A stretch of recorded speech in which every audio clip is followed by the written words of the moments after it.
කොළඹ දුම්රිය පොළෙන් එළියට බසින විට රොෂාන්ගේ සිතේ වූයේ බියමුසු කුතුහලයකි.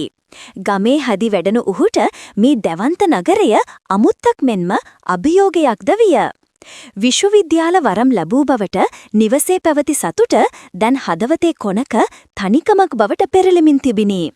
ඔහුගේ පියා සුමනේ මාමා නගරයේ තනිවම ජීවත්වන තම පැරණි මිතුරියක වූ සුමිත්‍රාට කතා කොට රොෂාන්ට බෝඩිමක් ලෑස්ති කර දී තිබුණි. සුමිත්‍රා නංගිව අඳුරන්නේ මම ඉස්කෝලේ යන කාලේ ඉඳලා. එයාගේ මහත්තයා නැති වුණාට පස්සේ තනියම තමයි ජීවත් වෙන්නේ.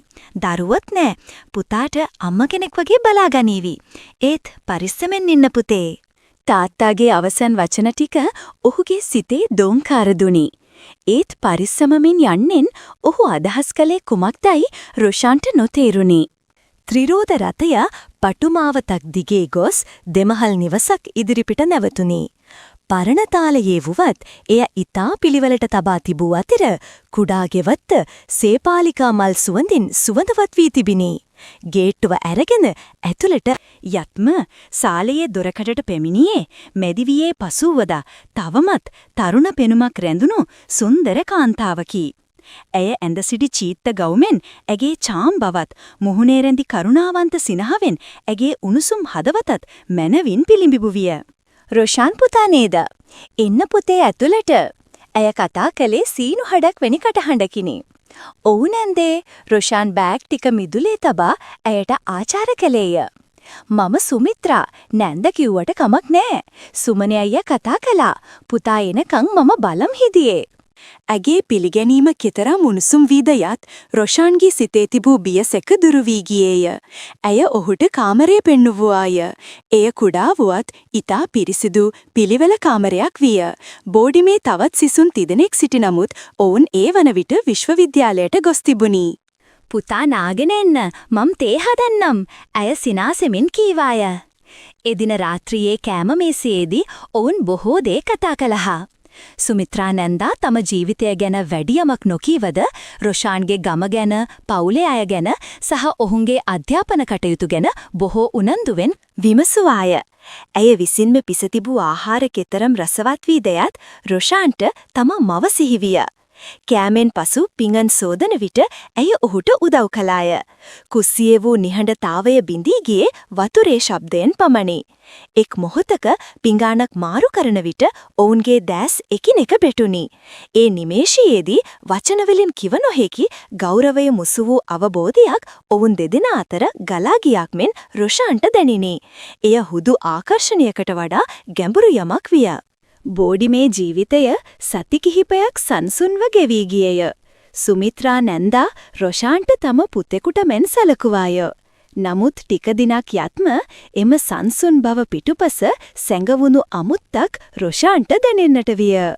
රාත්‍රී 10න් පසුව අඳුරු පැහැ මෝටර් රථයක් නිවස ඉදිරිපිට නතර කිරීම කිහිපවරක්ම ඔහු දුටුවේය.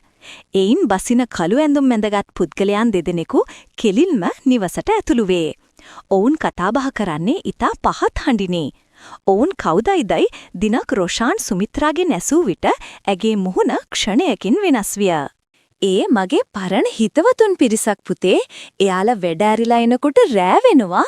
ඇය කීවේ පිළිතුර මග හරිමිනි. තවත් අභිරහසක් වූයේ උඩුමහලේ කෙළවරේ තිබූ වසාදමූ කාමරයයි.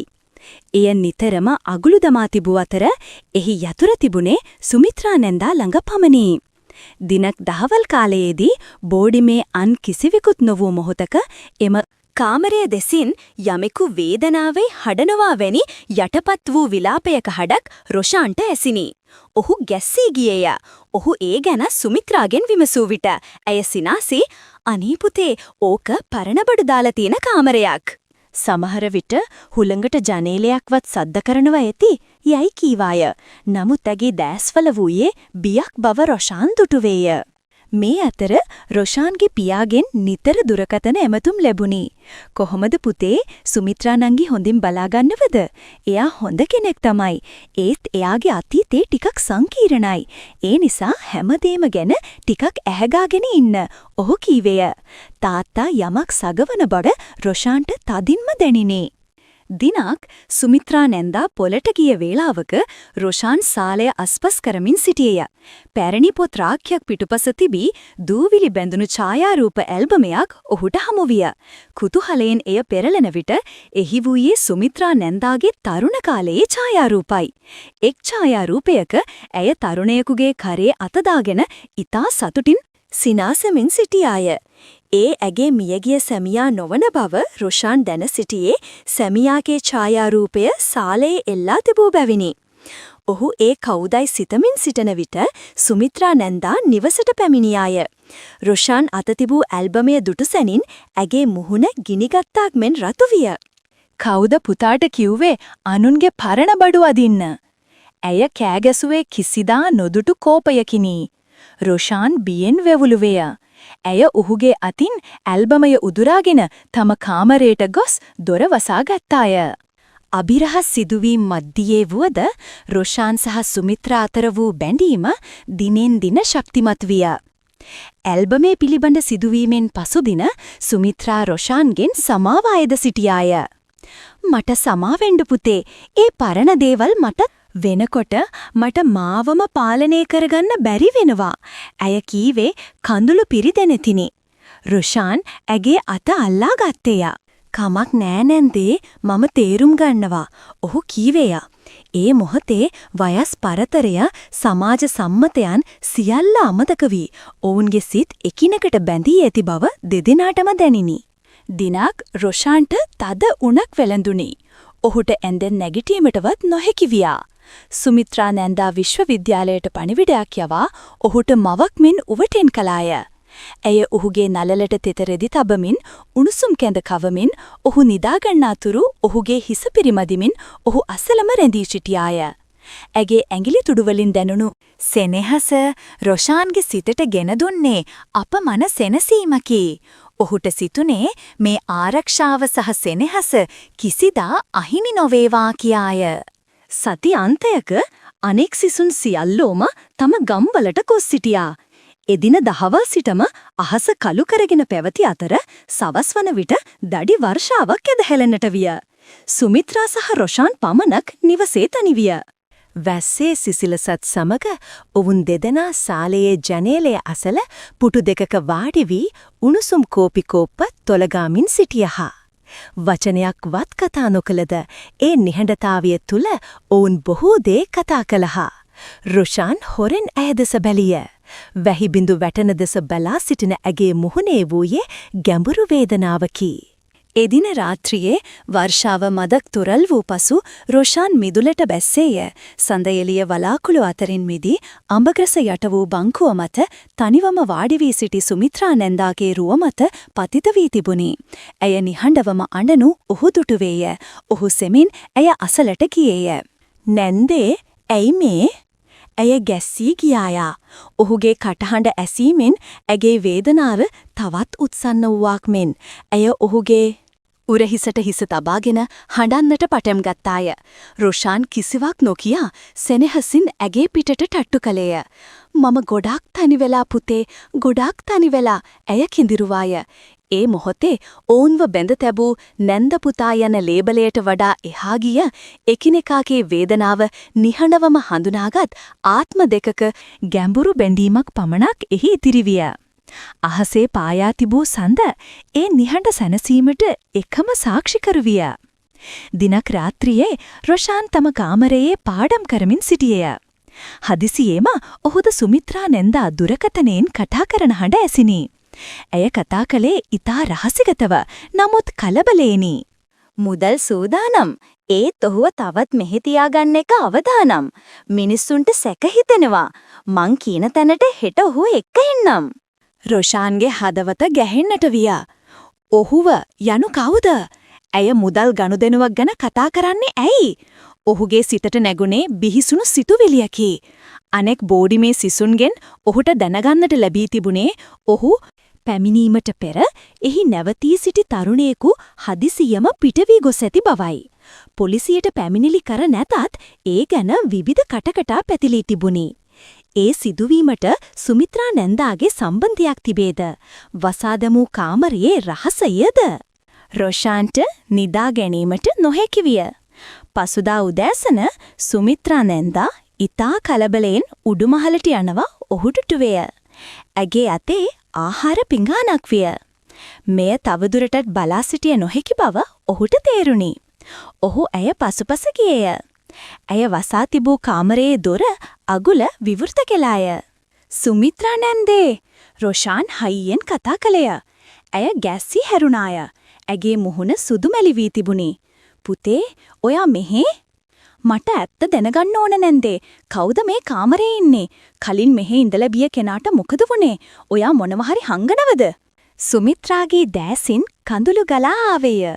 ඇය හිස දෙපසට වැනුවාය. නෑ පුතේ, නෑ. එන්න. ඇතුළට ඇවිත් ඔයාම බලන්න. ඇය දොර සම්පූර්ණයෙන්ම විවෘත කළාය. රොෂාන් බියෙන් සහ කුතුහලයෙන් කාමරය තුලට එබී බැලිය. ඇඳ මත කෙට්ටු සුදුමෙලි තරුණයෙකු වාඩි වී සිටියය.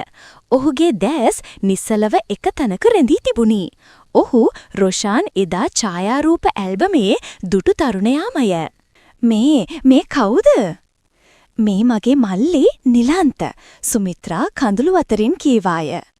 මීට අවුරුදු 5කට කලින් එයා ආදරය කරපු කෙල්ල එයාව දාලා ගියා.